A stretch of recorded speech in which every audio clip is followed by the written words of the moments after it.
Sound design. A distant school bell rings. You hear kids laughing far away. The laughter fades slowly, replaced by silence. The hum of school lights. A breeze through empty hallways. Narrator soft, thoughtful. The last day of school is supposed to be the best day of the year. No more classes. No more early alarms. Just summer ahead. Freedom. Or, at least that's what we all believe.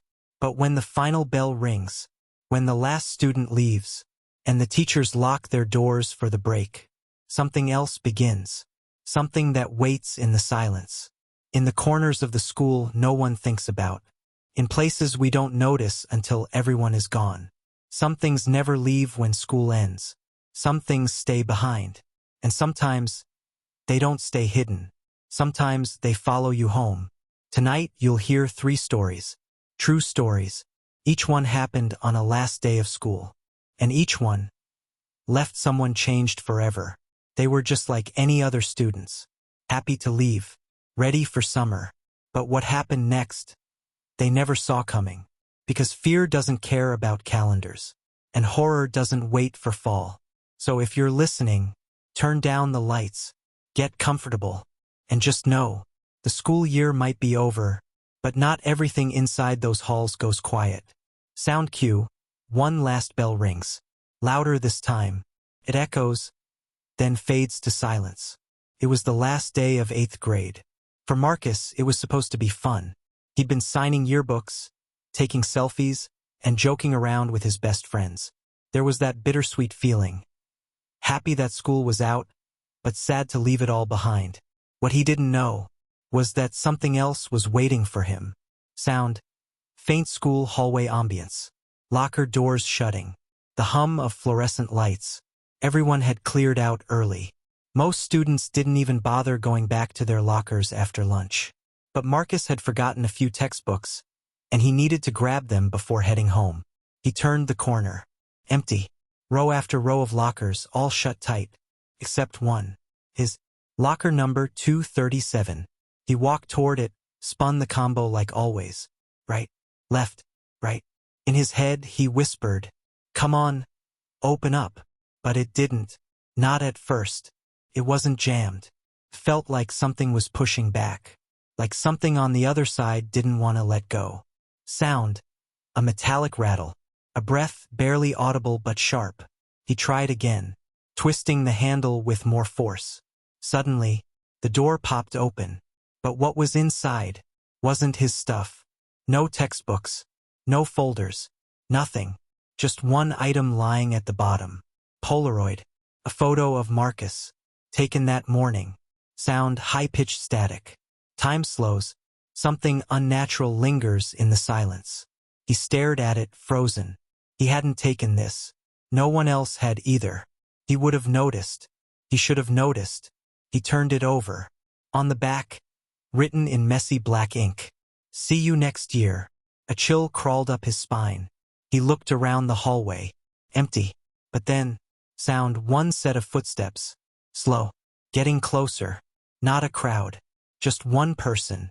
Or something. Marcus turned and ran. He sprinted past the rows of lockers, past the lights that seemed to flicker just slightly too much, through the double doors, and crashed right into someone. The janitor. He was calm. Way too calm. "You shouldn't be here," the man said. Marcus stammered. I know, sorry. I just had to get something from my locker." The janitor didn't respond right away. Just looked over Marcus's shoulder. Then leaned in close. Whispered, "They never leave that locker alone." Marcus didn't go back. Not to that hallway. Not to that locker.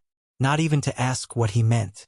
The next school year, locker 237 was given to a new student. A girl. She didn't show up the first week. Or the second. Eventually, a staff member opened it up. Nothing inside. Except one Polaroid. Picture of her. From the last day of her 7th grade. No one knows who took it. Or how it got there. But ever since that year, they stopped assigning locker 237. And no one asks why. Most schools don't bother taking attendance on the last day. Too many kids skip. Too much chaos. No point. But that day someone did. And Janessa never forgot her name. Sound, a quiet classroom. Chalk on a blackboard. A low hum of murmured conversation. It was Janessa's senior year. Her last class ever. One more period, then graduation rehearsal. Easy A. No assignments. Just coasting to the finish line. She walked in, expecting to see Mr. Myers. But instead, there was someone else. An older woman stood at the front of the room. Her gray hair was tied back tight. Her hands wrapped around a faded attendance book. She wore a plain cardigan. Her face was pale. Still, not quite right. She looked up. "Good afternoon, class," she said. "Let's begin." Janessa frowned. There were only 6 kids in the room.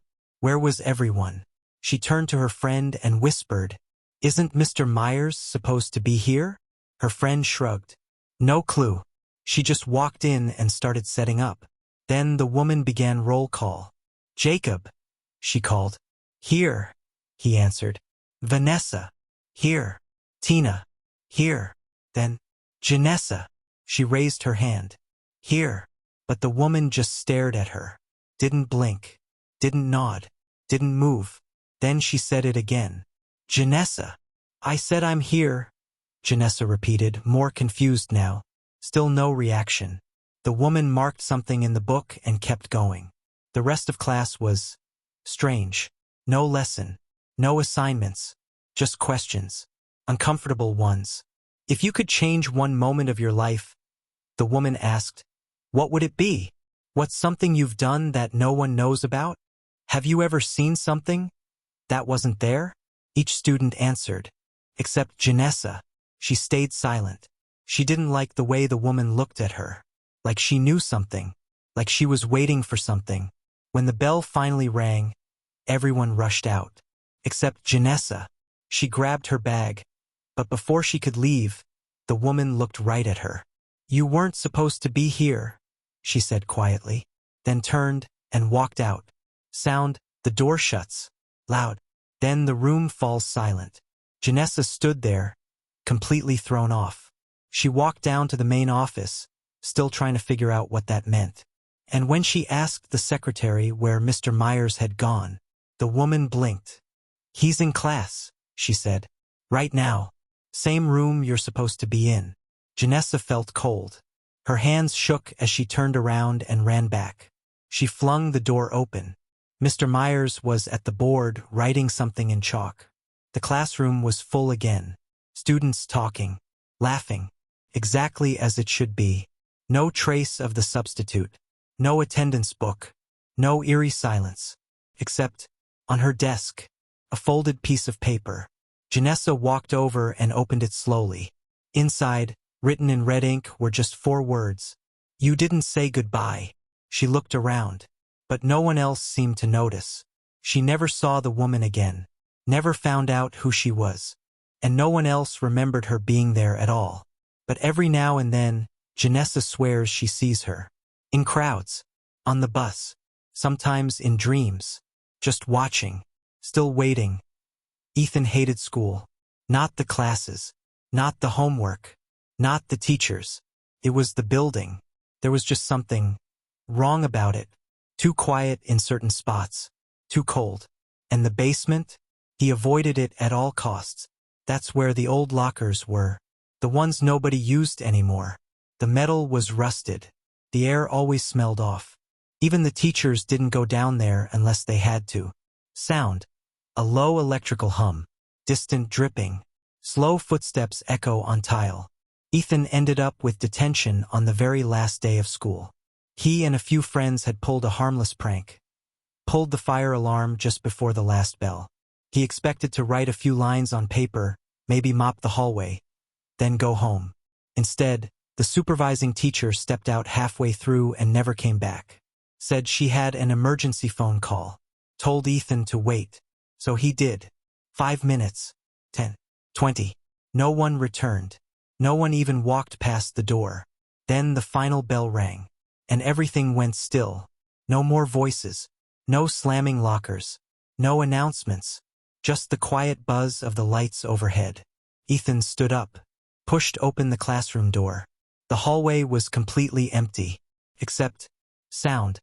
A single low bell ringing, faint, distant, echoing. It was coming from the basement. He stopped at the top of the stairwell. Something told him to turn around. But something else, a strange pull, kept him moving, step by step, down into the dark. When his feet hit the basement floor, the air changed. It felt heavier, like walking underwater, freezing cold, still, silent.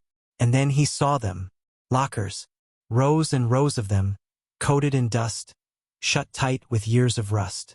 All except one, wide open. A single light flickered above it. He stepped closer, slowly. His heart was pounding in his chest. Each step felt heavier than the last. Inside that open locker was an old school bell, cracked, covered in scratches, but still ringing. And behind it, a pair of shoes. His shoes. Ethan looked down at his feet and froze. He wasn't wearing anything. He was barefoot. He hadn't even noticed. And then, sound, a whisper, dry, ragged, right next to his ear. You stayed too long. Sound. A loud, deafening bell rings. Time bends. Sound warps and stretches. Everything went black.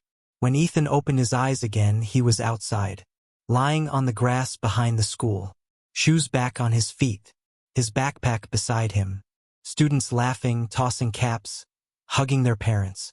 It was like nothing had happened. No one asked where he was. No one had noticed he disappeared. But that night, he found something strange in his backpack. At the very bottom, wrapped in one of his notebooks, a bell, old, cracked, still ringing.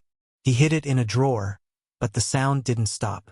Sometimes he swears he still hears it, right before falling asleep, right when everything goes quiet, ringing softly, like a reminder that next time, he might not make it back. Outro? Approximate. 300 to 400 words. Sound design. Soft rain. Quiet piano. Occasional thunder in the distance. Narrator calm. Eerie. The last day of school should feel like freedom. But what if something waits until the very end? What if it hides? In the cracks of the day. In the forgotten hallways. The empty desks. The locker you didn't clean out. Sometimes the final bell doesn't mean it's over. Sometimes it's just the beginning. Because school may end. But the memories stay. The whispers stay. The fear stays. So next time you hear that final bell, take a second. Look behind you. Check your locker. And whatever you do, don't forget to say goodbye. Sound cue. Bell rings one last time. Fade to black.